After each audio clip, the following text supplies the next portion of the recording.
기본서가 아직 안 나와서 가제본 다른 과목이 나가는 것 같은데 저는 진도 나갑니다. 그대로.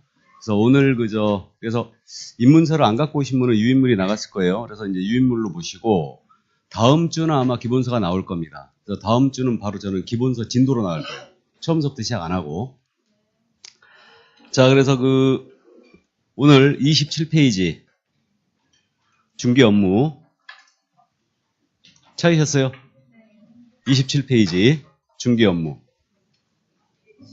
127페이지.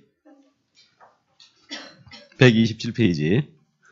우리가 첫 주에 자격증을 취득했고요. 지난주는 등록을 했고, 오늘은 중개사무소 운영에 대한 프로세스입니다. 그래서, 사무소를 운영하면서 여러분들이 알아야 될 기본적인 지식 같은 거예요. 사무소 운영에 대한 부분을 이해하시면 되고요. 그럼 127쪽에 1번 업무지역이 나와 있습니다. 업무지역. 제가 잠깐 읽어드립니다. 법인, 분사무소 포함이고요. 법인 및 공인중개사인 개업공사의 업무지역은 전국으로 하고, 중개인의 업무지역은 중개사무소 소지지, 시도에 관할 구역을 원칙으로 한다. 넘어가죠, 이제. 자, 그럼 중개 업무 파트에서 첫 번째 등장한 게 개업공사의 업무지역을 따져보는 겁니다. 업무지역이 어떻게 되느냐 이 문제인데, 지금 개업공사 종별이 세 가지가 있잖아요. 하나는 공인중개사인 개업공인중개사, 그 다음에 법인인 개업공인중개사, 그리고 마지막으로 중개인이 계시죠. 소위 중개인. 이자가 법제 7638호 부칙 제6조 제2항에 따른 개업공사. 그래서 국법시대에 인정이 됐던 그 자라고 그랬습니다. 이 세 명의 업무지역을 따져보는 거예요. 지금 현재 우리 공인중개사법상 공인중개사인 개업공사와 법인인 개업공사입니다. 이 둘에 대해서는 업무지역 제한 규정이 없어요. 그럼 업무지역 제한 규정이 없으면 이들의 업무지역은 어디다? 전국이다. 이렇게 해석이 됩니다. 그래서 사무소로 어디다 두는지와는 관계없어요. 그래서 공인중개사인 개업공사와 법인인 개업공사는 전국에 있는 중개사무를 모두 중개할 수 있다. 그래서 업무지역 제한이 이들은 없습니다. 자, 그런데 중개인만 제한을 받아요. 중개인은 자신의 사무소입니다. 자신의 중개사무소가 소재하는 지역을 관할하는 시도에 관할 구역을 업무지역이라고 있고, 이 안에 있는 중개대상물에 한하여 중개인이 할 수 있어요. 그래서 사무소 소재지 시도다. 그렇게 이해하면 돼요. 그러면 예를 들어서 인천광역시 서구에 중개사무소를 두신 중개인이에요. 그럼 이분의 업무지역은 어디란 얘기예요? 서구가 아니고 인천광역시. 그래서 인천 시내 물건만을 중개할 수 있어요. 이게 원칙이에요. 이게 원칙입니다. 그러면 서구에 사무소를 두신 중개인은 서울특별시 물건을 중개할 수는 없다란 얘기예요. 없다란 얘기입니다. 그래서 중개인만 이런 제한을 현재 두고 있어요. 근데 현재 지금 인터넷 시대입니다. 그래서 이제 오늘 여기까지 진도가 나갈 건데, 이 중개인이 부동산 거래 정보망이라는 게 있거든요. 부동산 거래 정보망. 이걸 정보망이라 그냥 부르겠습니다. 이게 인터넷을 통한 이제 거래 시스템이에요. 부동산 거래 시스템인데, 그래서 오늘 공부해요. 마지막 시간에. 이 부동산 거래 정보망에 가입을 하는 거예요. 이 중개인이 가입을 하고, 이 가입한 정보망을 이용하여 중개합니다. 이용하여 중개한다면 이 정보망에 공개된 물건 있죠. 공개된 물건은 업무지역 외의 것이라도 중개할 수 있어요. 이게 유일한 예외예요. 그래서 중개인은 원칙적으로 자신의 사무소 소재지 내에 있는 중개상물만 중개할 수 있어요. 그래서 시도 내에 있는 중개상물만 중개할 수 있는데, 유일하게 이분이 부동산 거래소만 가입을 하고 이를 이용하여 중개한다. 그러면 이 정보망에 공개된 중개사물에 대해서는 업무지역 외의 것이라도 중개할 수 있어요. 이게 유일한 예외예요. 그럼 여기서 한번 감작해 볼까요? 중개인이 부동산 거래 정보망에 가입하면 이 중개인의 업무지역은 전국으로 확대된다. OX, X. 업무지역의 확대란 있을 수 없습니다. 다만 예외만 인정할 뿐이에요. 그럼 중개인이 만약에 소속 공인중개사를 고용했어요. 그럼 이 중개인의 업무지역은 전국으로 확대될까요? 안 되겠죠. 그러면 그 소속 공인중개사 업무지역은 중개인의 업무지역과 동일하게 돼요.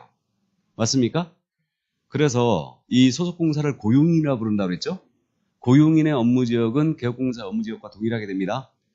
그래서 고용인의 팔자는 개업공사의 팔자를 따라간다. 그 얘기입니다, 이게. 그래서 일단은 여기까지. 그러니까 중개인만 요 제한을 받고 있다는 거. 나머지 개업공사는 제한이 없습니다. 그렇게 이해하시면 돼요. 이게.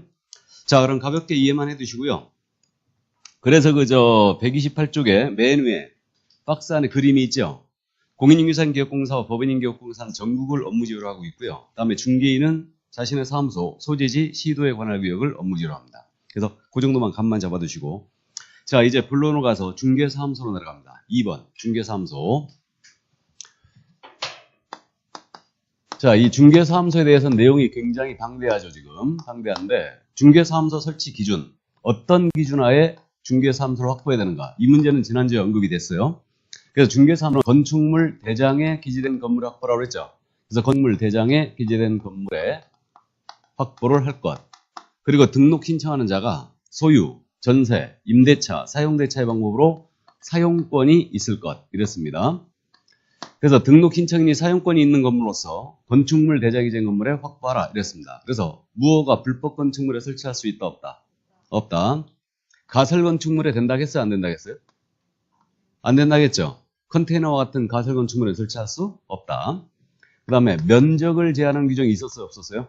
없었습니다. 그러니까 면적 제한 규정은 존재하지 않는다. 그러니까 여기까지 지난주에 했어요. 그럼 사무 설치 원칙은 어떻게 되느냐? 사무 설치 원칙은 개업공사는 등록관청 관할구역 안에, 등록관청의 관할구역 안에 중개사무소를 2대, 1개만 둘 수 있다 그랬어요. 등록관청 관할구역 안에 중개사무소를 2대, 1개만 둘 수 있다. 1개만. 이게 1등록 1사무소 원칙이라고 해요. 등록이 하나면 사무소도 하나야 된다. 이거. 그래서 우리는 전문 직업인이기 때문에 사무소 등록이 하나면 사무소도 하나야 됩니다. 영업이 잘 된다 하여 다른 사무소 설치하면 안 된다는 얘기죠. 그래서 등록관청 내에 1개만 둠을 원칙으로 해요. 이게. 자, 근데 이에 대한 유일한 예외, 1사무소 원칙에 대한 유일한 예외가 우리 법인이에요. 법인인 개업공사는 등록관청에 신고하고 그 등록관청 관할구역 외 지역에 분사무소를 둘 수 있다 그랬어요. 분사무소를 둘 수 있다. 이 분사무소란 말이 등장했는데 상법에서는 지점이라 불러요. 민법에서는 지점을 분사무소라 부릅니다. 이게 주된 사무소, 본점 있죠. 본점을 민법에서는 주된 사무소라 부르고 있고 상법에서는 본점이라 불러요. 근데 우리는 민법의 개념으로 간다고 그랬죠, 다. 그렇기 때문에 주된 사무소, 분사무소 이렇게 부를 거예요. 이게 본점과 지점이다. 그렇게 이해하면 돼요. 그래서 법인은 분사무소를 둘 수 있다는 얘기죠, 이거. 그러면 법인이 아닌 개업공사는 분사무소를 둘 수 없어요. 그래서 법인만 유일하게 분사무소 설치가 허용이 되고, 법인은 분사무소를 꼭 둬야 된다, 안 둬도 된다? 안 둬도 됩니다. 그래서 설치할 수 있을 뿐입니다. 자, 이게 원칙과 예외예요. 그래서 이게 원칙과 예외인데 이것을 위반한 게 뭐냐? 이것을 위반한 게 이중사무소입니다. 그러면 이중사무소는 말 그대로 사무소가 2개소 이상이라는 얘기죠, 이거. 2개소 이상. 이거는 안 됩니다. 이중사무소 설치는 다 금지예요. 그럼 이제 이중자 들어간 말이 다 나왔거든요. 잠깐만 따져볼까요? 이중 등록을 들어본 적이 있어요, 우리가. 이중 등록은 말 그대로 등록이 몇 개? 2개 이상. 이게 이중등록이에요. 금지. 당연히 금지고. 그 다음에 이중소속 기억나죠? 이중소속 들어봤어요. 이중소속은 중개사무소에 양다리 걸치는 거죠. 그래서 중개사무소 소속이라고 그러죠. 소속이 2개 이상. 된다, 안 된다? 안 된다. 그 다음에 이중사무소가 등장했어요. 이중사무소는 이거는 사무소가 2개 이상이죠. 사무소가 2개 이상 역시 된다, 안 된다? 안 된다. 그래서 요거 가볍게 그냥 이해하세요. 깊이 있게 생각할 필요 없어요. 등록이 2개 이상이면 이중록, 사무소에 양다리 걸치면 이중소, 나아가 사무소가 2개 이상이면은 이중사무소 이렇게 부릅니다. 그래서 나중에 이 제재를 정확하게 이제 우리는 기억을 하고 할 거예요. 이건 뭐 쉽게 여러분들이 다 잡아내요. 이런 것들은. 자, 그럼 이중사무소 설치는 당연히 금지가 되고 있습니다. 당연히 금지고요. 그러면 예를 들어서 여기 서구에 사무소를 뒀어요. 근데 영업이 너무너무 잘 되는 거예요. 여기다 개설 등록을 하고 중개업을 했습니다. 너무너무 영업이 잘 돼요. 옆 건물이 마침 비었습니다. 그래갖고 여기서 책상을 깔고 옆 건물에서 더 중개업을 영위했던 거예요. 옆 건물에서. 이거 이중사무소야, 아니에요? 이중사무소 맞죠? 그래서 어쨌든 등록장소 외의 장소에다가 중개업을 영위할 수 있는 장소를 더 확보했다. 그럼 이것은 이중사무소로 갑니다. 그럼 이중사무소로 갔잖아요. 등록이 취소될 수 있어요. 자, 미리 이제 감잡게 하는데 지난주에 이중소속은 등록이 취소된다라고 했죠, 제가. 필요적 등록 취소예요. 이건 반드시 등록을 취소하게 돼 있어요. 근데 이중사무소는 등록을 취소할 수 있어요. 있습니다. 그래서 어쨌든 그렇게만 이제 감만 잡아두시고, 자, 그럼 여기서 잠깐 우리 판례를 잠깐 소개를 좀 합니다. 우리가 떴다방이라는 거 들어봤죠?